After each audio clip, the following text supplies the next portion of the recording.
I think the presiding officer ruled that we will take it up later on, but if Senator Judge Pangilinan will insist, then I have to object on a point of order. Rule 6 says, the last part, the provisions of the rules of the Senate and the revised rules of court shall apply suppletory whenever applicable.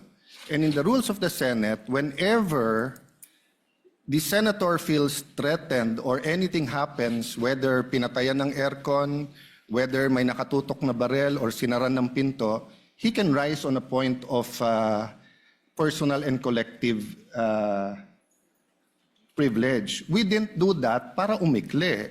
Now, if we're going to argue today rather than ask them about due process with a simple manifestation from Senator Padilla na hindi totoong binabastos o binabaliwala ang ombudsman, registered mail lang kaya hindi pa nadagdag.